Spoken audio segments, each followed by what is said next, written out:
And what I would like to do now is I have a demonstration. Okay. Let's say I'm interested in the age of presidents when they're inaugurated. That's just, I'm a researcher, that's what I research.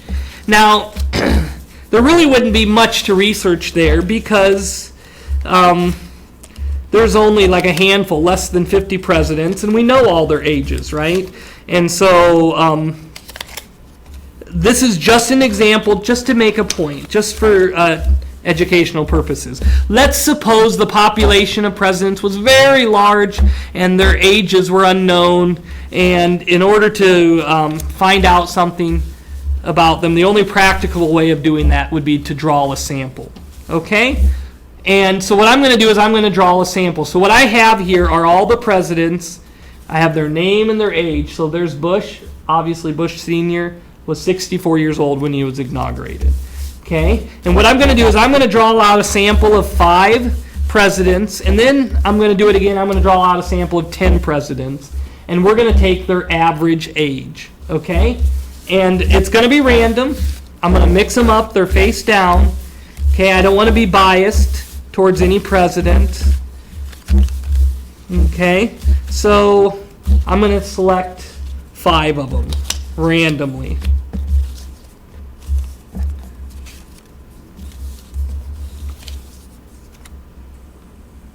Okay, so here's my 5, and I'm going to take the average age of these 5 presidents. So I have a calculator here, and we're going to find the average age. So Washington, the very first one, was 57 years old. Okay. Let's see. Bush, oh, look at that. Drew that one again. Is 64. Johnson was 50. Oops. Lyndon B. Johnson. Cleveland was 47. And Truman was 60. Okay, and I'm going to divide that by 5. So 55.6 years old. Okay, so let's record this information. Sample 1. My average age is 55.6. And here for sample 1, N was equal to 5. Okay, and that's my average age. Now let's do a second sample. So sample 2, this time, not 6, I'm sorry. I want to do 10. So this time I'm going to take out 10 presidents, so a larger sample. And I want to make sure they're all mixed up. They all have the same chance of being selected as any others. Okay.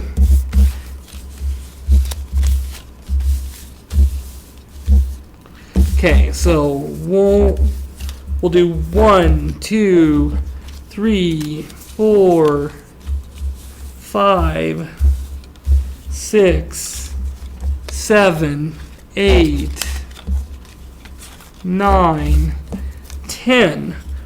Okay, so let's make sure 1, 2, 3, 4, 5, 6, 7, 8, 9.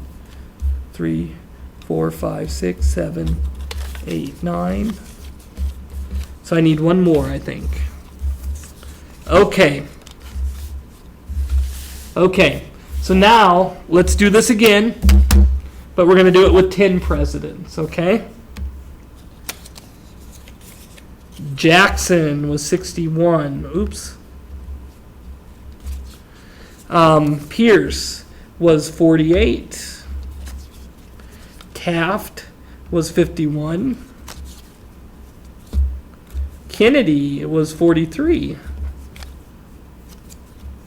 Washington was 57. Johnson was 56. Roosevelt was 51. Taylor was 64. Buchanan was 65. Grant was 46. Garfield was 49. Okay, and I want to just let me double check and make sure I got 10. 1, 2, 3, 4, 5, 6, 7, 8, 9, 10. So no, I have 11. So let's go ahead. We'll make my sample 11 instead of 10. Okay, n is equal to 11. So divide it by 11, and I get an average of 5.37.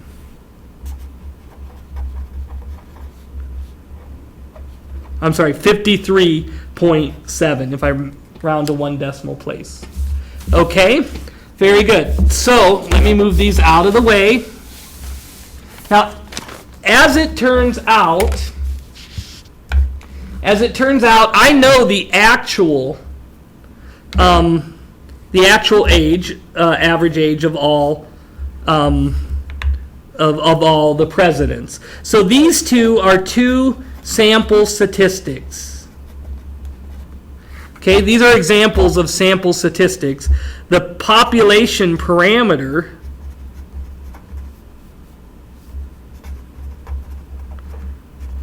would be the average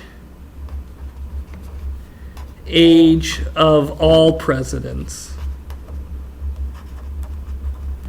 Okay, the average age when they're inaugurated. And I have that right here. And it is 48.83.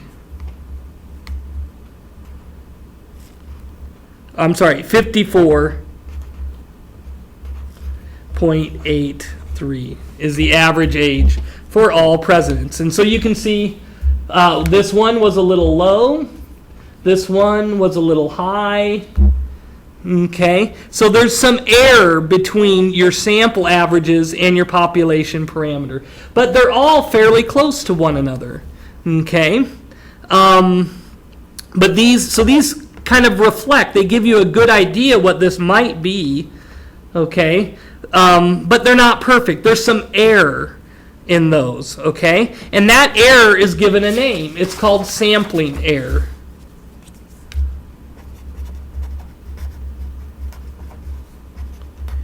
And the way we could define this is it's the difference between the statistic minus the parameter. And it gives you the amount of error. So let's calculate the amount of error here. And I'll just do 54.8. We're rounding these to one decimal place.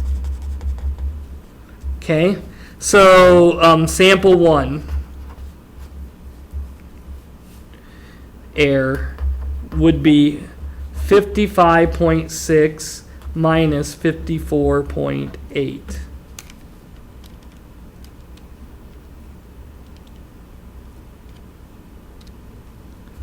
And that's 0.8. And sample 2 error is 53.7 minus 54.8.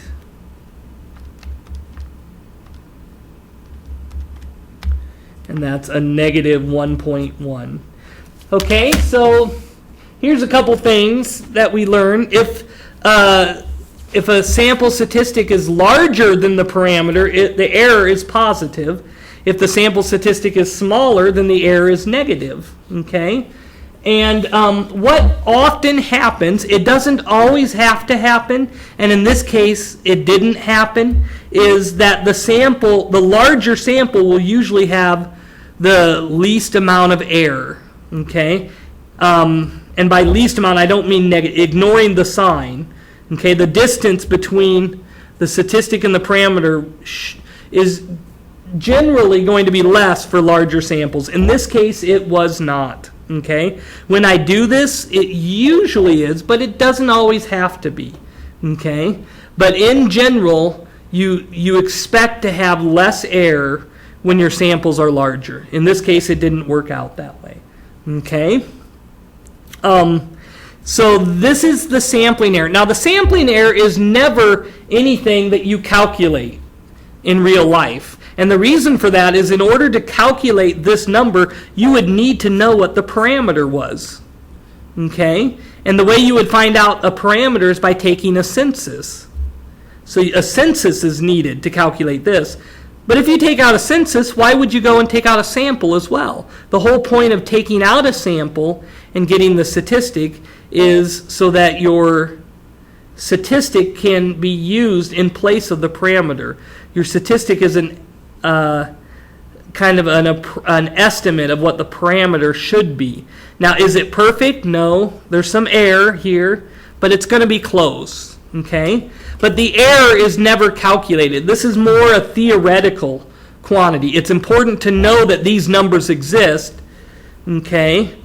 But and it's important to know about that and the mathematical rules that govern what these errors will be. Okay, but we never really know what it is. So this is a theoretical.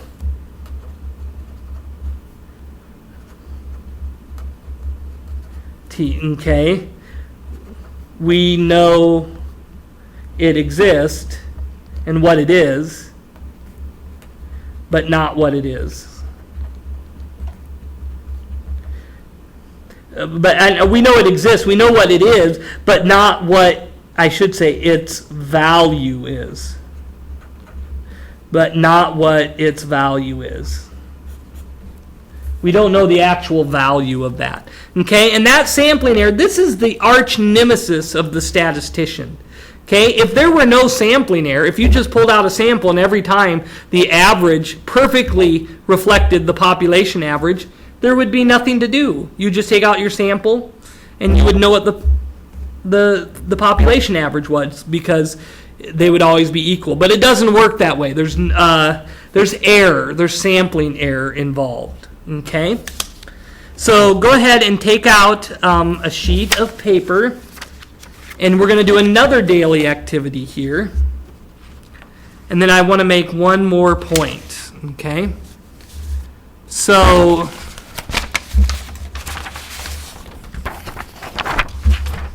give me a second here. I'm looking. Okay.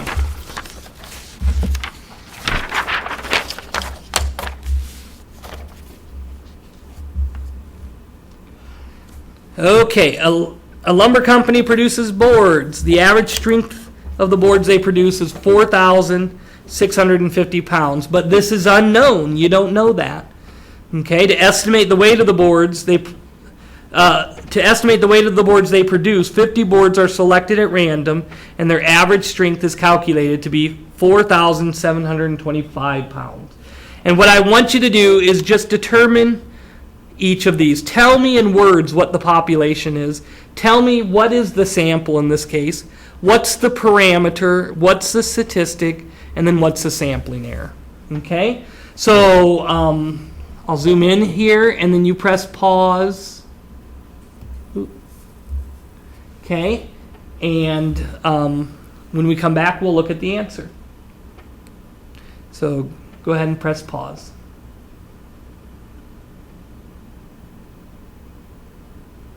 Okay, so let's look at the answer to this here. The population is all of the boards the company produces. Okay, so if this is like the example earlier, and to test the boards, they have to break the boards, then if we did a census, we would break every board, and that would be absurd. That doesn't make any sense. So this is an unknown number, and doing a census would not be a good way of finding out what this number is. Okay? So what we do is we're going to take out a sample of 50 boards. So our sample are the 50 boards that we take out and that we test. Okay? And so the parameter then, that is a number that describes the entire population. So that's this unknown number, 4,650 pounds. That's the actual average weight of all of the boards produced by the company. So that's your parameter. And this is your statistic. Okay? The 50 boards, the average for those 50 boards is 4,725. So the average of our sample is our statistic. So notice the parameter and statistics are always the same calculation, but one is for all the data in the population, the other one's for all the data in the sample. Okay? Now the sampling error is then the difference between the statistic and the parameter. So it's the statistic first, 4,725 minus the parameter, 4,650. So I get 75 pounds. So the sampling error is a positive 75 pounds. So it means that the sample statistic is 75 pounds more than what it should be, the population. Okay? So that'll be your second daily activity. So from this video, you've had 2 daily activities. The deciding the difference between inferential and descriptive statistics, and the one that we just did. Okay, and you will turn those in class. If you're part of the hybrid, you will turn those in when you come to class.